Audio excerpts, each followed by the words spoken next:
ദൈവതിരുനാമത്തിന് മഹത്വം ഉണ്ടാകട്ടെ.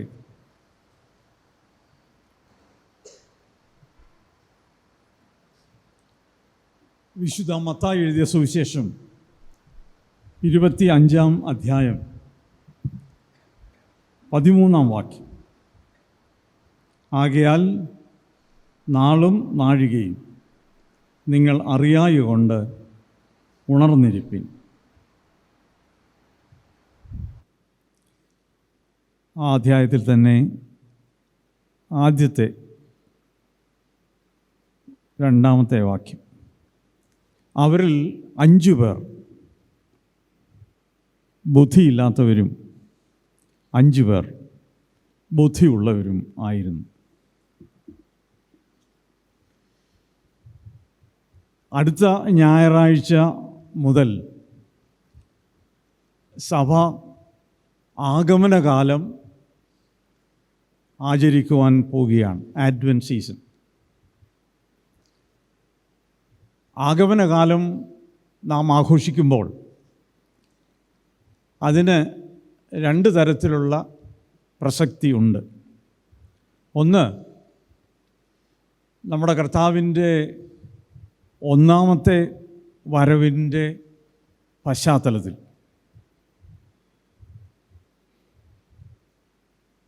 യേശു കർത്താവിൻ്റെ ജനനം നാം ആഘോഷിക്കുവാൻ ഒരുങ്ങുകയാണ്.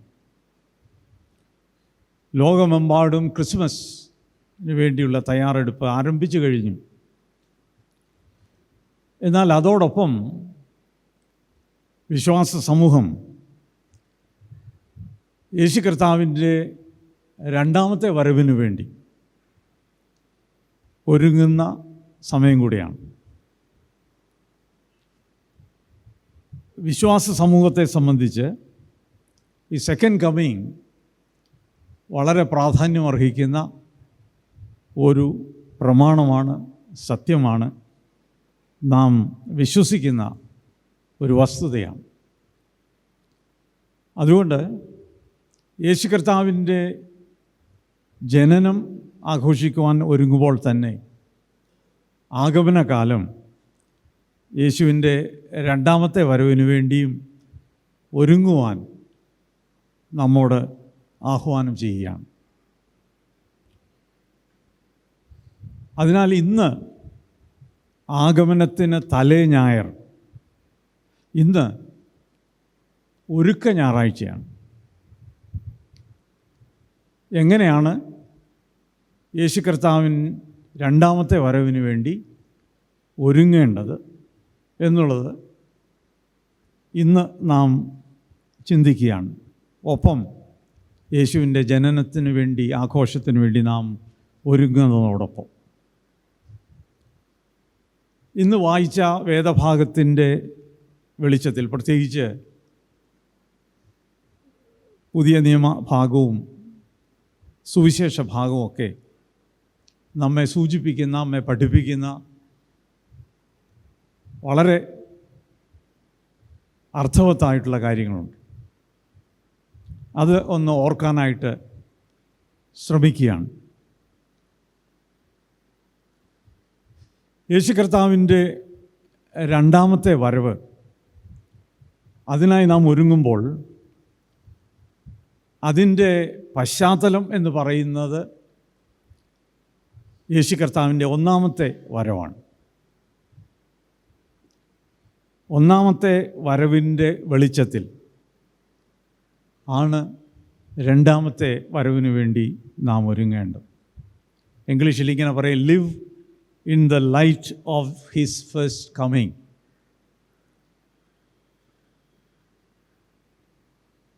യേശുവിൻ്റെ സന്നിധാനം 2 തെസ്സലോനിക്കർ 1-ാം അധ്യായം 9-ാം വാക്യത്തിൽ സൂചിപ്പിക്കുന്ന പോലെ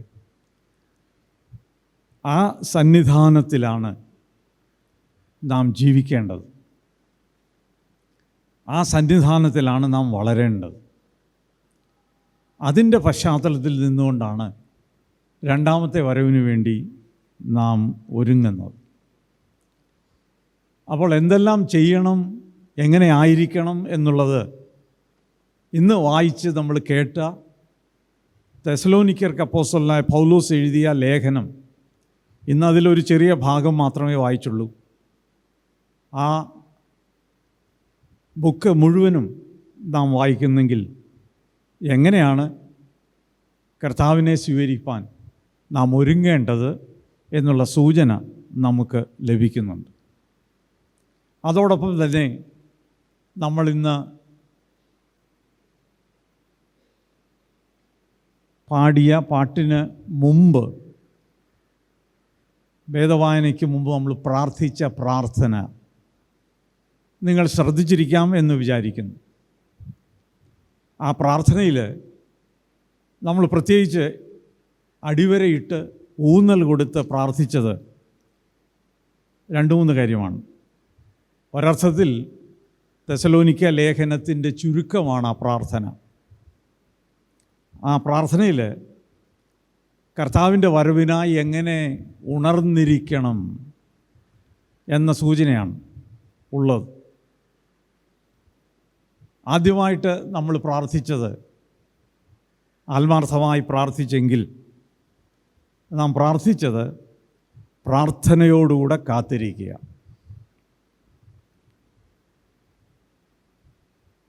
രണ്ടാമത്തേത്, നമ്മുടെയൊക്കെ ജീവിതത്തിൽ വന്നുപോയ തെറ്റുകൾ തിരുത്തുക. മൂന്നാമത്തേത്, യോഗ്യമായി നടക്കുക. അങ്ങനെ യോഗ്യമായി നടക്കുന്നവരാണ് ബുദ്ധിയുള്ളവർ എന്നാണ് 10 കന്യകമാരുടെ ആ ഉപമയിൽ പറയുന്നു.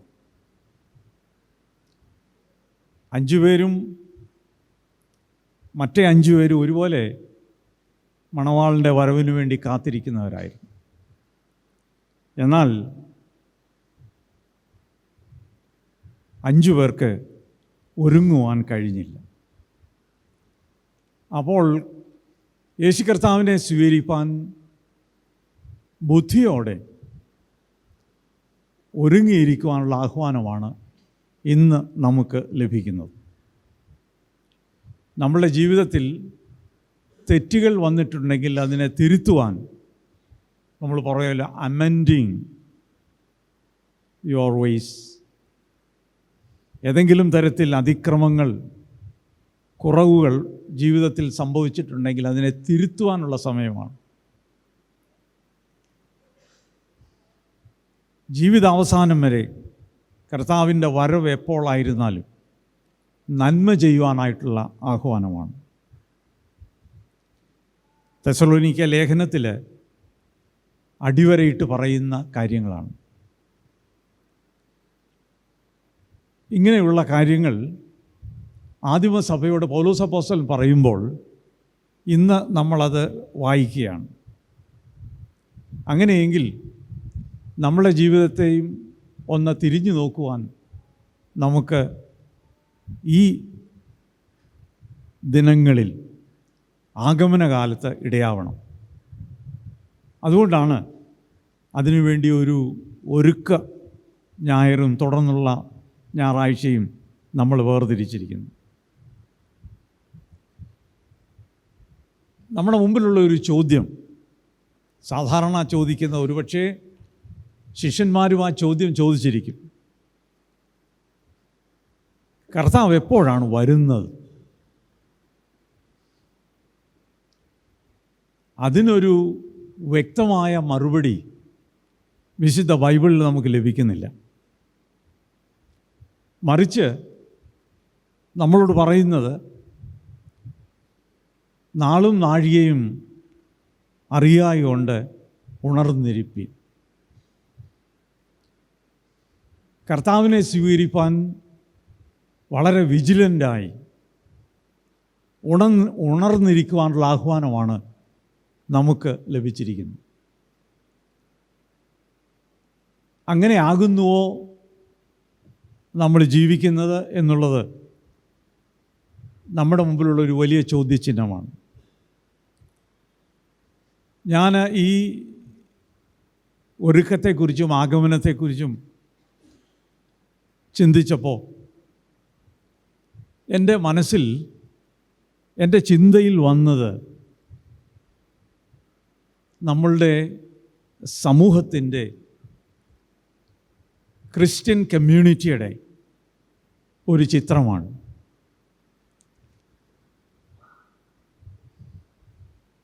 നമ്മൾ സാധാരണ ഇംഗ്ലീഷിൽ ഉപയോഗിക്കുന്ന ഒരു വാക്കുണ്ട്, ഡീകേ. ഡീകേ എന്നുള്ള ഇംഗ്ലീഷ് പദത്തിൻ്റെ അർത്ഥം ചീഞ്ഞു പോവുക എന്നാണ്. അതിന് നാമരൂപം കൊടുത്തിരിക്കുന്ന ഡീകാഡൻസ് എന്നാണ്. ഒരു സമൂഹത്തിന് തന്നെ ഈ ഒരു അധപ്പതനം, അധോഗതി, ഒരു ഡീകേ ഉണ്ടാകുവാനായിട്ടുള്ള സാധ്യത ഉണ്ട് എന്നുള്ളതിന് യാതൊരു തർക്കവുമില്ല. അപ്പോൾ നമ്മളുടെ ജീവിത സാഹചര്യത്തിൽ, അനുഭവത്തിൽ നിന്നുകൊണ്ട്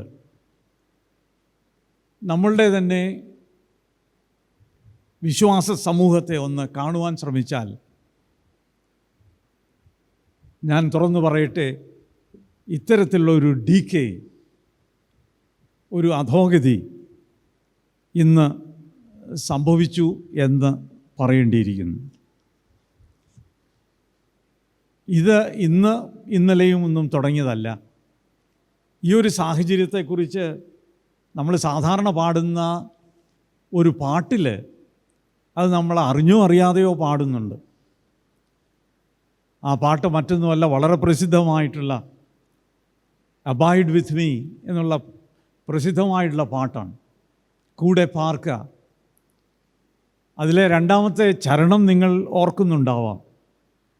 ആയുസ്സാം ചെറുദിനം ഓടുന്നു, ഭൂസന്തോഷ മഹിമം മങ്ങുന്നു, ചുറ്റിലും കാണുന്നു മാറ്റം കേട്, മാറ്റമില്ലാതെ വാ കൂടെ പാർക്ക.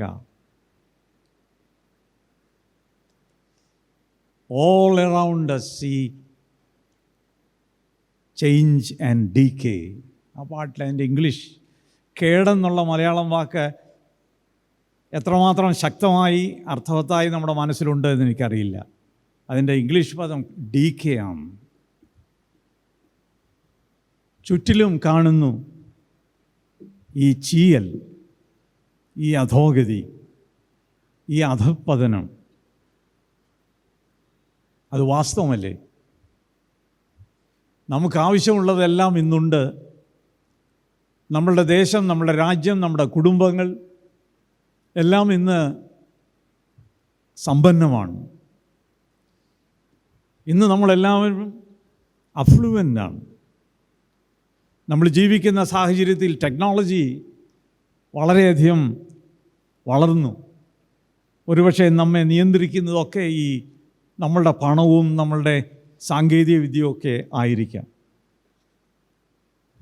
അതുകൊണ്ട് തന്നെ നമുക്ക് ഒരു സാമ്പത്തിക മുന്നേറ്റം ഉണ്ടായി എന്ന് പറയുന്നതിൽ തെറ്റില്ല.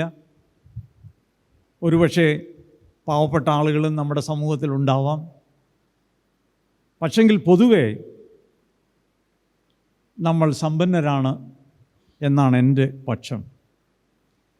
എന്നാൽ എന്ത് നമുക്ക് സംഭവിച്ചു എന്ന് ചോദിച്ചാൽ, അവിടെയാണ് നമുക്ക് പറ്റിയ അധോഗതി. നമുക്ക് പറ്റിയതൊരു ധർമ്മച്യുതിയാണ്. നമുക്കെവിടെ വെച്ചോ ധാർമ്മികത നഷ്ടപ്പെട്ടു. നമ്മുടെ സ്ഥാപനങ്ങളൊക്കെ അധപ്പതിക്കുകയാണ്. എന്ന് പറഞ്ഞാൽ ഇൻസ്റ്റിറ്റ്യൂഷണൽ ഡീകേ. ഓർത്ത് നോക്കൂ സഭകളുടെ ചിത്രം. ഇന്ന് നിങ്ങളെയും എന്നെയൊക്കെ ഭരിക്കുന്നത് വക്കീലന്മാരാണ്. നമ്മുടെ സഭയുടെ നേതൃത്വം അപ്രത്യക്ഷമായിരിക്കുന്നു. ഇന്ന് കാര്യങ്ങൾ തീരുമാനിക്കുന്നത് കോടതിയാണ്. വളരെ ദുഃഖകരമായ സാഹചര്യമാണ് ഇന്നും നിലനിൽക്കുന്നത്. നമ്മളുടെ സഭയുടെ കാര്യം മാത്രമല്ല, മറ്റെല്ലാ സഭകളിലും കാണുന്നത് ഈ തരത്തിലുള്ള ഒരു ഡീക്കേ ആണ്. ഒരുപക്ഷെ നമ്മൾ പറയുമായിരിക്കും, വാദത്തിനു വേണ്ടി ഒരുപാട് നന്മ പ്രവൃത്തികൾ ചെയ്യുന്നുണ്ടല്ലോ. വാസ്തവം തന്നെ, അത് നമ്മൾ അംഗീകരിക്കുന്നു. ഒരുപാട് നന്മകൾ ക്രൈസ്തവ വിശ്വാസ സമൂഹം ചെയ്യുന്നുണ്ട്, തർക്കമില്ല. എന്നാൽ നമുക്ക് സംഭവിച്ചിരിക്കുന്ന ആ ധർമ്മച്യുതി, ആ ധാർമ്മികമായ അധപ്പതനം നമുക്ക് സങ്കല്പിക്കാവുന്നതിലും അധികമാണ്. ഏതെല്ലാം തരത്തിലാണ് വിശ്വാസ സമൂഹം ഉൾപ്പെടെ നമ്മളുടെ സമൂഹം അധപ്പതിച്ചു കൊണ്ടിരിക്കുന്നത്. നമ്മുടെ സമൂഹത്തിൽ തന്നെ ഒരു എന്താണ് പറയുന്നത്, ഒരു സോഷ്യൽ ഡീകാരൻസ്, ഒരു ചീയൽ നമ്മുടെ സമൂഹത്തിന് തന്നെ ഉണ്ടായിട്ടുണ്ട്. വിഭാഗീയത, വർഗീയത എല്ലാം നാം ഇന്ന് കണ്ടുവരുന്ന അനുഭവങ്ങളാണ്. വിശ്വാസത്തിൽ തന്നെ അധപ്പതനം ഉണ്ടായിട്ടുണ്ട്. ദൈവ സാന്നിധ്യത്തിൽ നിലനിൽക്കുവാൻ കഴിയാതെ പോകുന്ന ഒരു സമൂഹമായി പലപ്പോഴും ക്രൈസ്തവ സമൂഹത്തെ ചിത്രീകരിക്കേണ്ടി വരുന്നു. ഇന്ന് യോഗങ്ങളും കൂട്ടായ്മകളും കൺവെൻഷനുകളും ധാരാളമായിട്ടുണ്ട്. എന്നാൽ മനുഷ്യൻ മാറിയിട്ടില്ല. അവന് മൂല്യച്യുതി സംഭവിച്ചു കൊണ്ടിരിക്കുകയാണ്. പത്രമാധ്യമങ്ങൾ നോക്കൂ, എത്രയധികമാണ് ക്രൈം, കുറ്റകൃത്യങ്ങൾ വർദ്ധിച്ചിരിക്കുന്നത്. അതിലുമില്ലേ മാമോദീസ മുങ്ങിയവർ. ഈ സമൂഹത്തിന്, ക്രൈസ്തവ വിശ്വാസ സമൂഹത്തിന് എന്തു പറ്റിയെന്നുള്ള ചോദ്യം നമ്മുടെ മുമ്പിൽ അവശേഷിക്കുന്നു. മനുഷ്യന് സ്വാർത്ഥത, പണത്തിനു വേണ്ടിയുള്ള ആർത്തി, ധാർമ്മികമായിട്ടുള്ള അധപ്പതനം, ഇതെല്ലാം ഇന്ന് കൂടിക്കൊണ്ടിരിക്കുകയാണ്. അങ്ങനെയുള്ള ഒരു സാഹചര്യത്തിലാണ് വിശ്വാസ സമൂഹം കർത്താവിൻ്റെ വരവിന് വേണ്ടി ഒരുങ്ങണം എന്ന ആഹ്വാനം കേൾക്കുന്നു. ഇന്ന് ഈ നിമിഷം കർത്താവ് വരുന്നെങ്കിൽ എന്തായിരിക്കും കർത്താവ് സഭയോട് പറയുന്നത്? 5 കന്യമാർ, അവരോട് പറഞ്ഞില്ലേ കർത്താവ്, ഞാൻ നിങ്ങളെ അറിയുന്നില്ല. അങ്ങനെ ഒരിക്കലും ഉണ്ടാവരുതെന്ന് നമ്മൾ പ്രാർത്ഥിക്കുകയാണ്. അങ്ങനെ സഭയെ തള്ളിക്കളയില്ല എന്നുള്ളതാണ് നമ്മുടെ വിശ്വാസം. യേശു കർത്താവിൻ്റെ മണവാട്ടിയാണ് സഭ. എന്നാൽ മണവാളിന് വേണ്ടി കാത്തിരിക്കുവാൻ, ഒരുങ്ങുവാൻ നമുക്ക് കഴിയേണ്ടതല്ലേ? ക്രമം വിട്ട് ജീവിക്കുന്നവർ, തിന്മ പ്രവർത്തിക്കുന്നവർ, അവരുടെ എണ്ണം വർദ്ധിച്ചു വരികയാണ്. എല്ലാ തലത്തിലും അത് സംഭവിച്ചു കൊണ്ടിരിക്കുകയാണ്. നാം ദുഃഖിച്ച് നിലവിളിക്കേണ്ട സമയമാണ്. അതുകൊണ്ട് തന്നെയാണ് ഒരുപക്ഷെ ഈ ആഗമനകാലം സഭകൾ നോമ്പുകാലമായി കരുതുന്നത്. പട്ടിണിയിരുന്ന് ഉപവസിച്ച് ദൈവസന്നിധിയിൽ പ്രാർത്ഥിക്കുവാൻ നമുക്ക് കഴിയണം. നമുക്ക് വേണ്ടി മാത്രമല്ല, സഭയ്ക്ക് വേണ്ടി, സഭാ നേതൃത്വത്തിന് വേണ്ടി, ഭരണാധികാരികൾക്ക് വേണ്ടി പ്രാർത്ഥിക്കുവാൻ നമുക്ക് കഴിയണം. ഈ ചീയൽ, ഈ ഡീക്കേ, ഇന്ന് സംഭവിച്ചിരിക്കുന്ന കേട് മാറിയേ മതിയാവും. അതാണ് കർത്താവ് നമ്മെക്കുറിച്ച് ആഗ്രഹിക്കുന്നത്. ഇന്ന് മനുഷ്യത്വം നഷ്ടപ്പെട്ടവരാണ് ഒട്ടുമിക്കം ആളുകളും. ഹൈന്ദവ പുരാണത്തിൽ ഒരു കഥയുണ്ട്. ഒരുപക്ഷെ നിങ്ങളത് കേട്ട് കാണും. ഒരിടത്തൊരു രാജാവുണ്ടായിരുന്നു. ആ രാജാവിന് കഠിനമായിട്ടുള്ള ജ്വരം ഉണ്ടായി.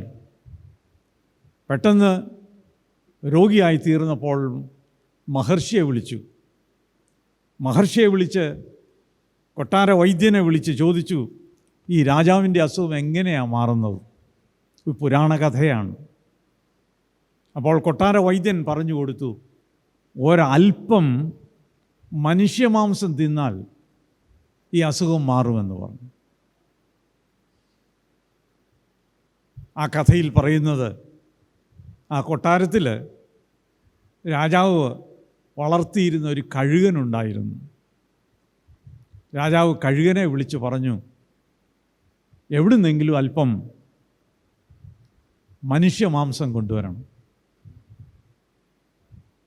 കൽപ്പന കേട്ടപ്പോൾ കഴുകൻ പറന്നു ദേശത്തെല്ലാം സഞ്ചരിച്ചു.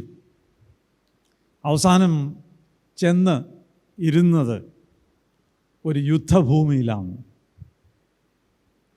ആ യുദ്ധഭൂമിയിൽ ആ കഴുകൻ കണ്ടത് യുദ്ധത്തിൽ മരിച്ചു കിടക്കുന്ന പടയാളികളുടെ ശവങ്ങളാണ്.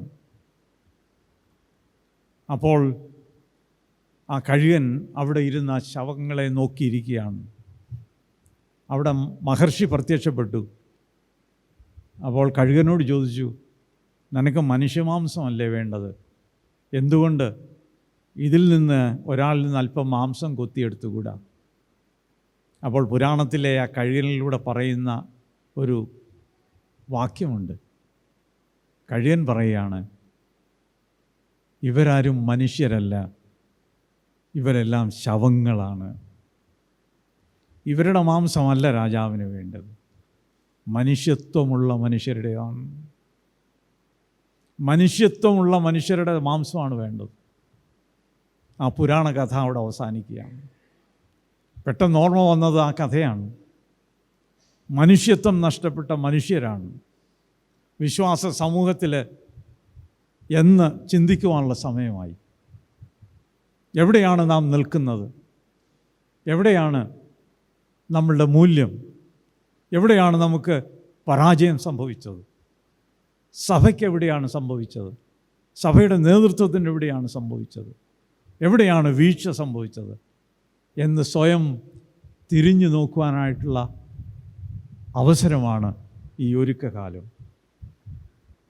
നമ്മുടെ കർത്താവിൻ്റെ ഒന്നാമത്തെ വരവിൻ്റെ പശ്ചാത്തലത്തിൽ നിന്നുകൊണ്ട് രണ്ടാമത്തെ വരവിന് വേണ്ടി ഒരുങ്ങുമ്പോൾ നമ്മുടെ മുമ്പിൽ ഏറെ ഉത്തരവാദിത്വമാണ്. സ്വയം നമ്മെ തന്നെ കാണുവാൻ, എവിടെയെങ്കിലും ജീർണത സംഭവിച്ചിട്ടുണ്ടെങ്കിൽ ആ ജീർണത മാറ്റുവാൻ, സ്വാർത്ഥ താല്പര്യങ്ങൾ ഉപേക്ഷിച്ച് മറ്റുള്ളവരെ കൂടെ ചേർത്ത് നിർത്തുവാൻ, നന്മ ചെയ്യുവാൻ ഒരിക്കലും മറന്നു പോകരുത് എന്ന് തെസ്സലോനിക്ക സഭയോട് പൗലോസ് അപ്പോസ്തലൻ പറയുന്ന പോലെ നന്മ മാത്രം ചെയ്യുവാൻ, അങ്ങനെ കർത്താവിൻ്റെ വരവിന് വേണ്ടി ഒരുങ്ങുവാൻ നമുക്ക് കഴിയണം എന്നുള്ളതാണ് ദൈവത്തിൻ്റെ വചനം നമ്മെ ഓർപ്പിക്കുന്നത്. നാം മറന്നുപോയോ അത്? നാം അത് ഓർക്കേണ്ടതല്ലേ? നമ്മുടെ ജീവിതത്തിന്, നമ്മുടെ ചിന്തയ്ക്ക്, നമ്മുടെ സമീപനത്തിന്, നമ്മുടെ ആലോചനയ്ക്ക് ഒക്കെ എന്ത് സംഭവിച്ചു എന്ന് സ്വയം ചിന്തിക്കുവാൻ, എന്തെങ്കിലും ക്രമക്കേട് വന്നിട്ടുണ്ടെങ്കിൽ ആ ക്രമം ശരിയാക്കുവാൻ. പൗലോസ് അപ്പോസ്തലൻ്റെ വാക്കുകളിൽ പറയുകയാണെങ്കിൽ യോഗ്യമായി ജീവിക്കുവാൻ നിങ്ങൾക്കും എനിക്കും കഴിയണമെങ്കിൽ ഉണർന്നിരിക്കണം. ഇന്ന് യേശു കർത്താവ് വരികയാണെങ്കിൽ എന്തായിരിക്കും യേശു കർത്താവ് നമ്മളോട് പറയുക? യേശു കർത്താവിനെ സ്വീകരിപ്പാൻ നാം ഒരുക്കമുള്ളവരായിരിക്കാൻ ദൈവം നമ്മളെ സഹായിക്കട്ടെ. നമ്മളെപ്പോഴും കൺവെൻഷനൊക്കെ പാടുന്ന മനോഹരമായ പാട്ടുണ്ട്. വളരെ ഉച്ചത്തിൽ നമ്മളത് പാടും. എന്നാൽ ആ പാട്ട് നമ്മുടെ ജീവിതത്തിൽ സംശീകരിക്കുവാൻ എത്ര പേർക്ക് കഴിയുന്നുണ്ടെന്നുള്ളതാണ് ചോദ്യം. നിങ്ങൾക്കറിയാം ആ പാട്ട്. ആ പാട്ടിലെ വരികൾ മനഃപ്പാഠമാണ്. യേശു മണാളൻ നമ്മെ ചേർക്കുവാൻ മധ്യവാനിൽ വെളിപ്പെടുമ്പോൾ കാലം ആസന്നമായി പ്രിയനെ ഒരുങ്ങാം വിശുദ്ധിയോടെ. കാലം ആസന്നമായി പ്രിയനെ ഒരുങ്ങാം വിശുദ്ധിയോടെ. ഇപ്പോൾ പിതാവായ ദൈവത്തിനും പുത്രനായ ദൈവത്തിനും പരിശുദ്ധാത്മാവായ ദൈവം സകല ബഹുമാനവും മഹത്വവും കാലാവസാനം കൂടാതെ ഉണ്ടായിരിക്കും.